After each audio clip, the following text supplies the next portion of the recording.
मैया तुम्हारी जय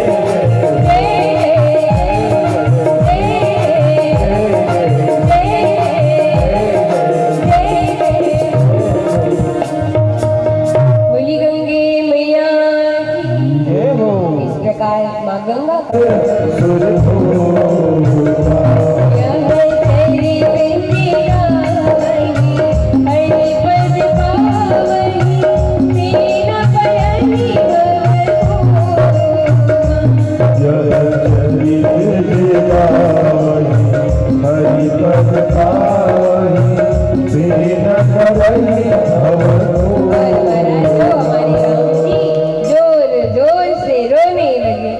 इतनी जोर से रोए, इतनी जोर से रोए क्योंकि रोने की आवाज सुन के पूरे अयोध्यावासी दौड़ पड़े बधाई देने। और धीरे कुछ समय के बाद माँ कैकेयी ने एक बालक को जन्म दिया, माँ सुमित्रा ने 2 बालकों को। विचार करिए, आपके एक पुत्र हो, आपको कितनी खुशी होती। वहाँ तो दशरथ जी के घर कितने लालाओं ने जन्म लिया, 4 लालाओं ने। उनकी आनंद का कौन वर्णन करे। आज दशरथ जी इतने प्रसन्न, खूब उत्सव मना रहे, खूब जन्मोत्सव मना रहे। तो सुखदेव जी बोले, सज्जनों जैसे राम जी आए ना, पूरी दुनिया हंसती रही, बस बेचारा चंद्रमा रोता रहा। भगवान ने कहा, क्योंकि देखिए जब राम जी आए ना, जो सूर्य है टकटकी लगा के राम जी को देखने लग गया। तो चंद्रमा ने करी, चलना जल्दी, मुझे भी देखना है मेरे राम जी को। सूर्य बोले, नहीं जाऊंगा, मेरे वंश में आए मेरे राम जी, सूर्य वंशी है, नहीं जाऊंगा। तो पूरी दुनिया हंसती रही, बेचारा चंद्रमा रोता रहा।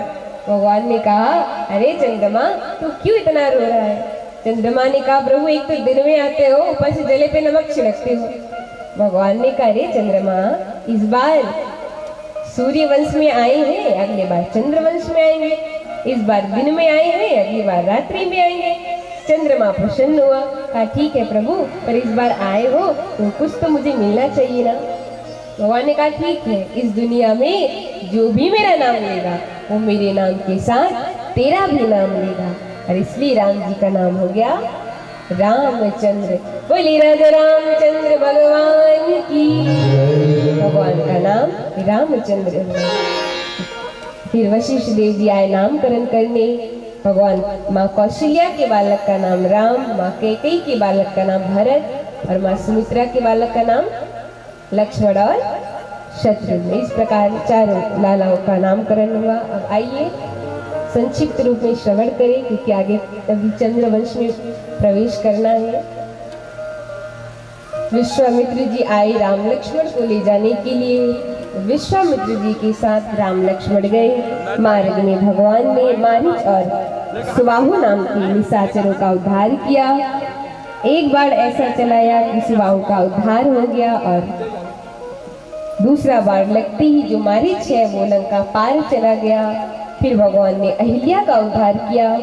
और इस प्रकार अनेक अनेक लीला करते हुए भगवान जनकपुरी की ओर प्रवेश कर रहे हैं, जहाँ के राजा कौन है? कौन है?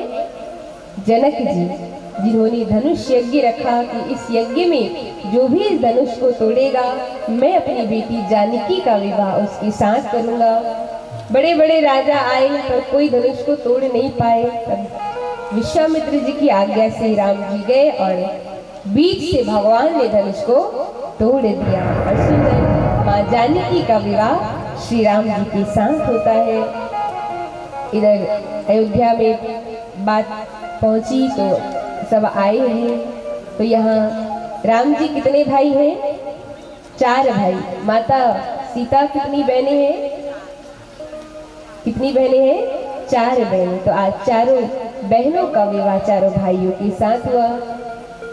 माँ जानकी का विवाह राम जी के साथ, उर्मिला का विवाह लक्ष्मण जी के साथ, मांडवी का विवाह भरत जी के साथ और शुभकीर्ति का विवाह शत्रुघ्न जी के साथ। इस प्रकार सुंदर विवाह हुआ। अयोध्या आए, खूब उत्सव मनाया गया। अब आइए बिल्कुल 2 शब्द में श्रवण करें। फिर ऐसी कथा आती है कि किसी समय राजा दशरथ जी ने माँ कैकेयी को 2 वर देने का आश्वासन दिया था। आज माँ कैकेयी उस वर को मांग रही है। पहला वर मांगती है कि भरत जी के लिए युवराज पद, और दूसरा वर राम जी को 14 वर्ष का वनवास। राम जी को वनवास हुआ। राम जी के साथ माँ जानकी लक्ष्मण भैया गए। इधर रावण द्वारा माँ जानकी का हरण होता है। जंगल जंगल राम लक्ष्मण द्वारा माँ जानकी की खोज में निकलना। आगे माँ सबरी को नवधा भक्ति का ज्ञान देते हुए भगवान स्किंदा नगरी की ओर प्रवेश कर रहे हैं, जहाँ उन्हें वानर राज सुग्रीव जी से मित्रता, हनुमान जी से मुलाकात होती है और फिर सभी वानर सेना मिलकर राम जी की खोज में सीता मैया की खोज में निकले और फिर हनुमान जी के द्वारा लंका दहन किया जाता है। समुद्र में सेतु बाड़ का निर्माण किया जाता है और फिर सभी वानर सेना मिलकर लंकापुरी पर आक्रमण किया जाता है। उसके पश्चात श्री राम जी के द्वारा रावण, कुंभकर्ण, मेघनाथ आदि राक्षसों का उद्धार, माँ जानकी को सकुशल अयोध्या लेके आए। राज्याभिषेक हुआ प्रभु का। और फिर ऐसा वर्णन आता है कि किसी धोबी के कारण माँ जानकी को वनवास हुआ। माँ जानकी को वाल्मीकि आश्रम जाना पड़ा, जहाँ सुंदर से बालक लव और कुश को माँ जानकी ने जन्म दिया। फिर अंत में माँ जानकी धरती पर समाई और श्री राम जी अपनी इस मर्यादित लीला को संपन्न करके इस धराधाम से चले जाते। इस प्रकार 2 शब्द में सुखदेव जी ने राम कथा संक्षिप्त रूप में मैंने आपको श्रवण कराया। बोले श्याम रामचंद्र की। और आइए अब आज की अंतिम कथा। जय राम कथा, जय श्री राम कथा, जय राम कथा, जय श्री राम कथा। श्रवण कर मिट जाती है, श्रवण कर मिट जाती है, श्रवण कर मिट जाती है, जिसे श्रवण कर मिट जाती है। जन्म की जय राम कथा, जय श्री राम कथा, जय राम कथा, जय श्री राम कथा। श्रवण कर मिट जाती है, जिसे श्रवण कर मिट जाती है, श्रवण कर मिट जाती है, जिसे श्रवण कर मिट जाते हैं। जन्म की जय श्री राम कथा, जय श्री राम कथा, जय जय राम कथा, जय श्री राम कथा, जय जय राम कथा, जय श्री राम कथा, जय जय राम कथा, जय श्री राम कथा। बोली श्याम नाम है सत्यवती। सत्यवती का विवाह ऋचिक नाम के ऋषि के साथ हुआ, जो एक वैद्य थे, औषधि बनाते। तो 2 औषधि इन्होंने बनाई, एक अपनी पत्नी के लिए, एक सासू माँ के लिए। तो जो पत्नी के लिए बनाई वो सासू माँ पी गई और जो सासू माँ के लिए बनाई वो पत्नी पी गई। इसलिए सासू माँ के यहाँ जो पुत्र हुए वो क्षत्रिय होने पर भी ब्राह्मण कहलाए, जिनका नाम हुआ विश्वामित्र जी। और ऋचिक मुनि के यहाँ जो पुत्र जन्म लिए उनका नाम हुआ जमदग्नि। जमदग्नि जी के 4 पुत्र, जिनमें सबसे छोटे पुत्र का नाम था परशुराम जी। और यहाँ जो विश्वामित्र जी है, वर्णन आता है इनके 100 पुत्र थे, जिनमें एक पुत्र का नाम नहुष। नहुष के पुत्र 6 पुत्र हुए, यति, ययाति, संयाति, आयति, वियति और कृति। देखिए वंशों की कथा है, नाम याद नहीं रहेगा, पता है, लेकिन सुन सकते हैं ना, ध्यान से सुनेंगे ना कि इसके पुत्र ये हुए। ऐसा करते करते नंद बाबा के जो पुत्र है करेंगे वहां तक जरूर पहुंच जाएंगे। ये उनके ही वंशों की कथा है।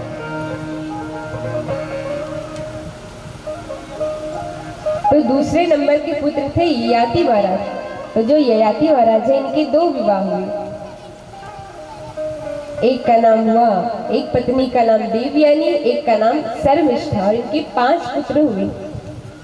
सुखदेव जी कहते हैं इनके जो छोटे पुत्र हैं, इन्हीं के वंश में राजा त्रिवंदन हुए, इन्हीं के वंश में राजा दुष्यंत हुए, जिनकी पत्नी शकुंतला, जिनके पुत्र भरत।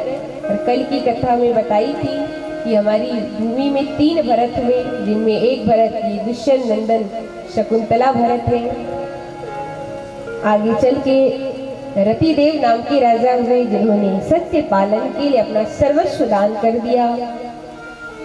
और जो याति के बड़े पुत्र थे जिनका नाम है यदु, इनका वंश बड़ा ही सुंदर, बड़ा ही अद्भुत है। इन्हीं के वंश में आगे चलकर कई पीढ़ियों के बाद देवमीर नाम के राजा हुए जिनके 2 पत्नियां, एक पत्नी के 2 पुत्र हुए जिनका नाम हुआ अर्जन्य और पर्जन्य, और दूसरी पत्नी के पुत्र है सुरसेन जी। सुरसेन जी के पुत्र हुए वसुदेव जी, और अर्जन्य और जो पर्जन्य है इनके 9 पुत्र हुए जिन्हें हम नवनंद कहते हैं, नंद बाबा जो गोकुल में रहते हैं। सुरसेन के पुत्र हुए वसुदेव, इनके 7 विवाह हुए। सबसे छोटी पत्नी का नाम देवकी। देवकी ने प्रथम पुत्र को जन्म दिया जिसका नाम हुआ कीर्तिमान, और 1 से लेकर 6 बालकों को कंस ने मारा। 7वां बालक योग माया के प्रभाव से माँ रोहिणी के गर्भ से जन्म लेते हैं दाऊ दादा। 8वें बालक के रूप में हमारे कन्हैया का जन्म हुआ। भगवान ने गोकुल में जन्म लिया, वृंदावन भगवान मथुरा में जन्म लेते हैं। गोकुल में पलना झूले, वृंदावन जा करके भगवान ने लीला की। मथुरा आकर कंस को मारा, जरासंध के भय से द्वारिकापुरी का निर्माण किया। 16,108 पटरानी बनाई, कौरव पांडवों का युद्ध कराया। गीता जैसे महान ग्रंथ का उपदेश देकर भगवान इस जराधाम से चले गए।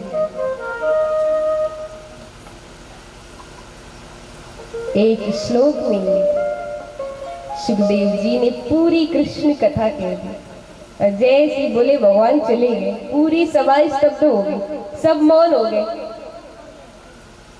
परीक्षित जी बोले सुखदेव जी हो गई कृष्ण कथा? हाँ हो गई, अभी तो हमने आपको सुनाया। परीक्षित हाथ जोड़ के कहते प्रभु आपने मुझे इतनी सारी कथा सुनाई, मुझे बहुत अच्छा लगा, पर आपने श्री कृष्ण कथा इतना संक्षिप्त क्यों कहा? मुझे विस्तार से सुनिए। कैसे भगवान का जन्म हुआ, कैसे भगवान ने लीला की, कैसे कंस को मारा, कैसे इनका विवाह हुआ, ये सब मुझे विस्तार से सुनना है। परीक्षित सुखदेव जी ने कहा परीक्षित मैंने श्रोता तो बहुत देखे पर तुझ जैसा मैंने आज तक नहीं देखा। क्योंकि सज्जनों सुखदेव जी राजा परीक्षित की कथा हमारे आपके जैसे नहीं कि एक दिन 3 घंटे 4 घंटे की कथा पूरी हुई फिर अगले दिन, ऐसा नहीं। उनकी कथा निरंतर 7 दिनों तक चलती रही, न बीच में भोजन लिए न जल लिया, कुछ नहीं। 4 दिन से परीक्षित बैठ के कथा सुन रहा है और फिर भी कह रहे कि और सुनना है। सुखदेव जी बोले मैं जरूर सुनाऊंगा। आइए नवम स्कंद को बांके बिहारी के चरणों में समर्पित करते हुए हम श्रीमद् भागवत की 10वें स्कंद में प्रवेश करें। बोले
जब जब इस पृथ्वी पर पाप कर्म बढ़ता है तब तब धरी प्रभु विविध शरीरा। भगवान अनेक अनेक अवतार लेकर इस पृथ्वी के भार को नष्ट करते हैं। तो आज क्या हुआ, इस पूरी सृष्टि पर पाप कर्म बढ़ गया। माता पृथ्वी ने गौ का उदाहरण किया और देवताओं के पास गई, जाके बोली अगर इसी प्रकार इस पृथ्वी पर पाप कर्म बढ़ेगा तो मैं रसातल पे चली जाऊंगी। सारे देवता ब्रह्मा जी के पास गए, ब्रह्मा जी ने ध्यान लगाया, जान गए भगवान आने वाले। ब्रह्मा जी कहते हैं माता पृथ्वी मथुरा में वसुदेव नाम की राजा होगी जिनकी पत्नी होगी देवकी, और देवकी के गर्भ से भगवान श्रीमन नारायण कृष्ण रूप में अवतरित होंगे। हे माँ पृथ्वी, आप चिंता ना करें, भगवान जल्द आने वाले हैं। और फिर माँ गौ का रूप छोड़ पृथ्वी का रूप धारण कर लेती है। सुखदेव जी बोले, राजन, मथुरा में उग्रसेन नाम के राजा हुए, जिनकी कोई संतान नहीं थी। पुत्र काशी यज्ञ किया, इनकी रानी गर्भवती हुई। एक दिन इनकी पत्नी सहेलियों के साथ वन विहार करने के लिए गई, तो उसी वन में एक द्रुमिल नाम का दैत्य रहता था, जिसकी छाया इनकी पत्नी के ऊपर पड़ा, और उसी के द्वारा जिस बालक ने जन्म लिया उसे हम कहते हैं कंस। उसी को कहते कंस मामा। कंस का जन्म हुआ। उग्रसेन जी को संतों के द्वारा पता चला कि ये जो कंस है ये आपके वंश को नष्ट कर देगा, इसलिए आप इस बालक को त्याग दीजिए। और उग्रसेन जी ने कंस को लता पता में लपेट कर यमुना में प्रवाहित कर दिया। तो उसी यमुना में सुरसेन जी स्नान कर रहे थे। जैसे बालक को देखा सोचने लगे भगवान ने मुझे पुत्र दे दिया, और कंस को अपने घर लेके चले गए, उसका पालन पोषण करने लगे। तो एक दिन नारद जी आए कंस के पास और आके बोले कि कंस, तू सुरसेन जी का पुत्र नहीं तो उग्रसेन का पुत्र है। तो रात्रि में कंस उठ करके सीधे कैलाश पर्वत गया और तपस्या आरंभ कर दिया। अनंत समय तक कंस ने तप किया। भोलेनाथ प्रसन्न हो गए और वरदान में भोलेनाथ ने कंस को एक धनुष दिया। कहा, कंस, नारायण के सिवा कोई धनुष को तोड़ नहीं सकता, और जिसने तोड़ दिया वो तुझे छोड़ नहीं सकता।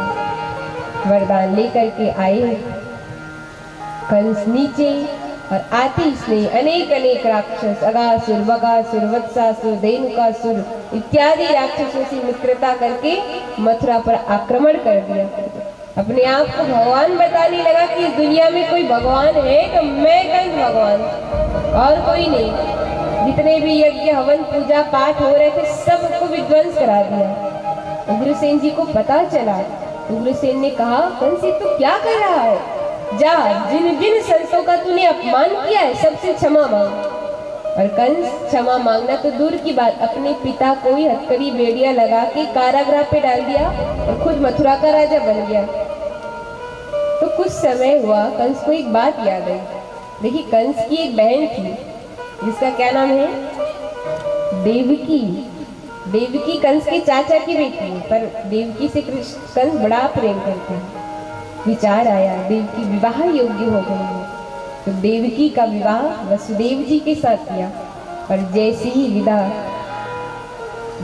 विदा करने जा रहे थे कि उसी समय आकाशवाणी हुई, और आकाशवाणी में देवताओं ने कहा, अरे कंस, जिस बहन देवकी को तुम विदा करने जा रहा है उसी बहन देवकी का आत्मा पुत्र तेरा काल होगा। जैसे सुना कंस इतना क्रोधित हुआ, बोले काल को जन्म देने वाली उस देवकी को ही नहीं छोड़ूंगा तो काल जन्म कहाँ से लेगा? इतना क्रोधित हुआ, हाथ में तलवार लेकर के सीधे गए देवकी के पास। देवकी के केश को पकड़ के जैसे मारने वाले थे कि वसुदेव जी रोक गए। वसुदेव जी बोले, कंस ये आप क्या कर रहे हैं? देवकी आपकी बहन है और अभी इनका विवाह हुआ है, और विवाह के समय एक कन्या लक्ष्मी का स्वरूप होती है। क्या हुआ, क्यों मार रहे हैं देवकी को?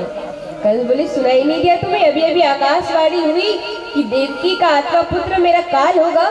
काल को जन्म देने वाली देवकी को ही नहीं छोड़ूंगा तो काल जन्म कहाँ से लेगा?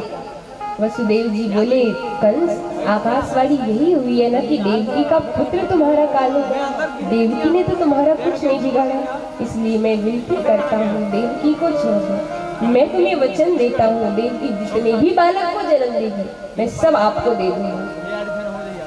कंस ने कहा, ठीक है, पर मेरी शर्त है। क्या? बोले, जब तक देवकी मेरे काल को जन्म नहीं दे देती तुम दोनों को कारागृह पे रहना होगा। कहा, ठीक है। रथकड़ी बेड़िया लगा के देवकी वसुदेव को कारागृह पे डाल दिया। और यहाँ प्रथम बालक को माँ देवकी जन्म देती है, जिसे लेकर वसुदेव जी कंस के पास गए। तो एक पल के लिए जो कंस है वो मन में सोचने लगा कि आकाशवाणी तो ये हुई है कि देवकी का आठवां पुत्र मेरा काल होगा। इस पहले तो मेरा कुछ नहीं बिगाड़ा, तो मैं इसको क्यों मारूं? छोड़ने की विचार करने लगा। तब नारद जी आए आके बोले अरे कंस ये तू क्या कर रहा है, वो आत्मा ये पहला भी हो सकता है और ये पहला वो आत्मा भी हो सकता है, इसलिए मत छोड़ मार दे। अच्छा आप लोग सोच रहे होंगे नारद जी कैसे संत हैं जो बच्चे को मारने के लिए कह रहे हैं। देखिए आकाशवाणी क्या हुई कि जब हुई धर्म की हानि, जब पाप बढ़ेगा तब भगवान आएंगे। नारद जी मन में सोचने लगे कंस के मन में तो दया आ रही है, अब दया आएगी तो इसका पाप बढ़ेगा नहीं, पाप बढ़ेगा नहीं तो भगवान आएंगे नहीं। तो कंस के पाप को बढ़ाने के लिए ताकि भगवान जल्दी अवतरित हो, इसलिए नारद जी कह रहे। और 1 से लेकर 6 बालकों को कंस ने मार दिया। 7वां बालक माँ देवकी के गर्भ में भगवान सोचने लगे ये तो मेरा लक्ष्मण भाई है, अगर मेरे भाई ने जन्म ले लिया तो ये दुष्ट कंस मेरे भाई को मार देगा। इसलिए भगवान ने योग माया से कहा कि हे योग माया आप माँ देवकी के गर्भ के बालक को माँ रोहिणी के गर्भ में डाले। योग माया ने ऐसा ही किया और फिर माता रोहिणी ने जिस बालक को जन्म किया उसे हम कहते हैं बलराम भैया। और अब 8वां बालक माँ देवकी के गर्भ में जो कौन है हमारे बाल कृष्ण प्रभु भगवान गर्भ में अवतरित हो चुके हैं। जैसे भगवान गर्भ में अवतरित हुए सारे देवताओं ने मिलकर भगवान का गर्भ में स्वागत किया। आइए हम सभी देवताओं के साथ मिलकर भगवान के गर्भ में स्तुति गाए, गर्भ में उनका स्वागत करें। निवेदन है देखिए अभी भगवान आए नहीं हुए हैं, गर्भ में है तो किसी को हल्ला नहीं करना, और भगवान आएंगे भी तो भी हल्ला नहीं करना। क्यों हल्ला करेंगे फिर मामा जी नहीं जान जाएंगे, है कि नहीं। अब फिर मामा जी को पता चलेगा तो कन्हैया को गोकुल नहीं जाने देंगे, और गोकुल नहीं गए तो फिर क्या होगा, हमारा उत्सव सब बंद। तो भगवान जब तक सकुशल मथुरा से गोकुल ना जाए बिल्कुल शांतिपूर्वक बैठिएगा। और आइए सभी भगवान का गर्भ में स्तुति गाए। स्वागतम कृष्ण शरणागतम कृष्ण स्वागतम कृष्ण शरणागतम कृष्ण स्वागतम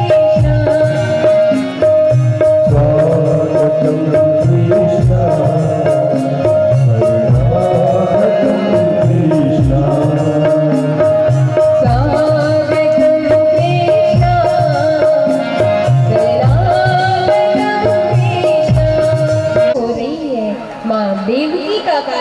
मंदिर बन गया, प्रकाश हो गया। और शुभ वेला पे आज भगवान श्री कृष्ण चतुर्भुज रूप शंख चक्र गदा पद्म लेकर प्रकट हो गए। बोले कृष्ण भगवान की। चतुर्भुज रूप लेकर आए हैं भगवान। जैसे आए वसुदेव जी ने प्रणाम किया, प्रभु में जान गया आप नारायण। तो माँ देवकी बोली अरे जो बात करनी जल्दी कर लो वरना मेरे भैया आ जाएंगे।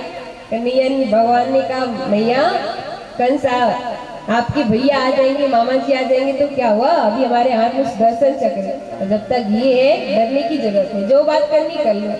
माता देवकी बोली प्रभु मुझे ना बड़ा आश्चर्य लग रहा है, प्रलय के बाद जो भगवान इस पूरी सृष्टि को अपने उदर पर अपने पेट पे धारण करता उसे मैंने अपने घर में धारण किया, मुझे तो बड़ा आश्चर्य लग रहा है।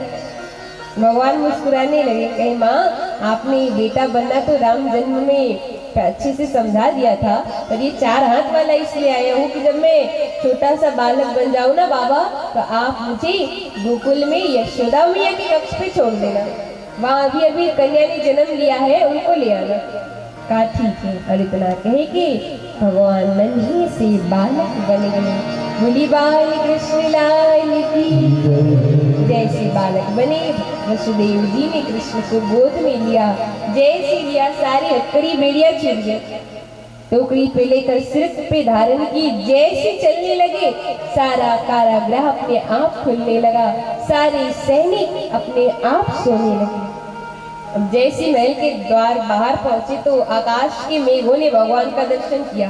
बोले हम भी घनश्याम प्रभु भी घनश्याम, हम भी काले प्रभु भी काले, तो भगवान आए हैं तो स्वागत तो किया जाए। तो कैसे करें? भगवान का स्वागत तो पुष्प से किया जाता है। हम एगो ने सोचा हमारे पास पुष्प तो है नहीं, पानी है, जल है, तो हम तो जल से ही स्वागत करेंगे। तो तड़े तड़े करते करते ही जोरदार वर्षा करने लगे। अब जैसी वर्षा की तो हमारे शेषनाग जी को डर हुआ, कहीं मेरे प्रभु को कुछ हो ना जाए। तो 1000 फट का छाता बन के पीछे लटक गए और वसुदेव जी यमुना पहुंचे। तो देखिए सज्जनों, ये जो यमुना है इनका नाम है कालिंदी। क्या नाम है? जोर से बोलिए, कालिंदी। और ये भगवान की होने वाली पटरानी है, याद रखिएगा, आगे चल के पूछूंगी। तो आज जैसे ही भगवान आए तो जो यमुना महारानी है उनको अपने प्रियतम के चरारविंद का स्पर्श करना था, इसलिए ऊपर उमड़ी। अब जैसे ऊपर उमड़ी भगवान जान गए देवी जी को हमारे चरण स्पर्श करना, तो अपने पैर को नीचे कर दी, वही लो कर लो। एक सन दूसरा भाव होता है, बोले नहीं नहीं, देवी जी को चरण स्पर्श थोड़ी करना था, देवी जी को तो अपने पति के मुखारविंद का दर्शन करना था, तो इसलिए ऊपर उमड़ी। अब जैसे ऊपर उमड़ी पति का चेहरा तो नहीं दिखा, ससुर जी की दाढ़ी पहले दिख गई, तो बेचारी शर्म के मारे और झुक गई। और इस प्रकार वसुदेव जी यमुना पार गोकुल पहुंचे। यशोदा मैया के कक्ष पे देखा छोटी सी कन्या होती है। वसुदेव जी ने लाला को रखा और लाली को क्या किया? उठा लिया। फिर पहुंचे हैं मथुरा। जैसे महल के अंदर जा रहे हैं, सारा कारागृह अपने आप बंद हो रहा है। और जैसे ही कारागृह पे पहुंचे, जो कन्या इतनी जोर से गला फाड़ के रोई, इतनी जोर से रोई कि सारे सैनिक उठ गए। अरे हो गया अजवा हो गया, चलो महाराज के पास। जैसे कंस को पता चला, कंस जल्दी जल्दी आया। जैसे आया तो क्या देखा? क्या लाला की जगह कौन होती है? लाली होती है। कंस बोले लाला हो चाहे लाली, मुझे तो मारना है। और मारने के लिए जैसे योग माया को गोद में दिया और जैसे जमीन पटकने वाले थे, योग माया आकाश से उड़ के चतुर्भुज रूप धारण कर लिया। और योग माया बोली, अरे दुष्ट कंस, तू मुझे क्या मार रहा है? तुझे मारने वाले ने तो जन्म ले लिया। कंस बोले जल्दी बताओ कहाँ लिया? योग माया बोले, अच्छा पूरी जन्म पत्री नहीं बताऊंगी, इतना ही जान ले, तेरे आसपास ही जन्मा। और अंतर ध्यान हो गई। कंस देव की वसुदेव को कारागृह से मुक्त किया। बोले बहन क्षमा कर, तो जितने सालों तक मैंने कारागृह पे रखा, आज पहली बार पता चला कि आकाशवाणी भी झूठ बोलती है। आकाशवाणी में झूठ बोलना सीख गई। कारागृह से मुक्त किया। तो ये तो रही मथुरा की बात। अब चलिए भैया, अरे तो को पतो ना है तू बुआ बनने वाली है। सुनंदा बोली, कहा मैं बुआ बनने वाली? हाँ तू बुआ बनने वाली, चल जल्दी। सुनंदा मन में सोचने लगी, बुआ बनने से और कुछ फायदा तो ना है, 9 लाख का हार तो मिल ही मिल, मैं तो अब भी जाऊंगी, चल लेने ही आया हूँ। जाती है सुनंदा। तो आज क्या हुआ? प्रातःकाल 4 बजे सुनंदा की आंखें खुली। तो सुनंदा ने क्या देखा कि चारों ओर सन्नाटा छाया है, सब गहरी नींद में सो रहे। यशोदा मैया की कक्ष पे गई, तब क्या देखा कि जीनी की चदरिया ओढ़े किसी बच्चे को देखती है। जैसी देखती है सुनंदा प्रसन्न हो गई। और जैसे ही उस चदरिया को हटाया तो क्या देखती है? का भयो? लाला भयो। जैसी देखती है सुनंदा इतनी प्रसन्न हुई, चिल्लाने लगी, अरे होए गयो।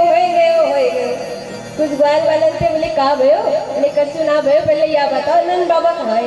नंद बाबा वो तो यमुना के किनारे भजन कर रहे हैं। अब चिल्लाते गई, होए गयो कहते। नंद बाबा ने सुना, अरे सुनंदा कहा भयो? सुनंदा बोली, पहले ये बताओ कि वो को कहाँ मिले दो। नंद बाबा ने कहा, पहले बता तो कि भयो का है। बोले नहीं, पहले बताओ कि वो को कहाँ मिले दो। नंद बाबा ने पूरी तिजोरी की चाबी दे दी। बोले ले, तुझे जो चाहिए तो ले लेना, पहले बता तो, बूढ़े का शरीर है, कहीं कुछ हो ना जाए। तब सुनंदा नंद बाबा के कान में कहती है, क्या कहती है? सुनंदा बोली, नंद बाबा तेरे घर में लाला का जन्म भयो। का भयो? तेरे घर में लाला का जन्म भयो। जय श्री नंद बाबा सुने की मुंह को लाला भयो। इतने प्रसन्न हुए, यमुना में छलांग लगा दिए और स्नान करके पूरे ब्रज की गलियत में घूम रहे हो। मोको लाला भयो, मोको छोरा भयो, मोको लाला भयो, मोको छोरा भयो। जैसे ब्रजवासियों को पता चला, आज सारे ब्रजवासी दौड़ पड़े बधाई देने के लिए नंद बाबा और यशोदा मैया को। अब आप लोग बताइए, आप लोग को बधाई देनी है? किस किस को देनी है? हाथ ऊपर करिए। सबको देनी है तो बधाई दोनों हाथ ऊपर करके दिया जाता है। तो क्या कहना है? नंद बाबा बधाई हो, यशोदा मैया बधाई हो, बधाई हो, बधाई हो, बधाई हो। बोली बाल कृष्ण लाल की।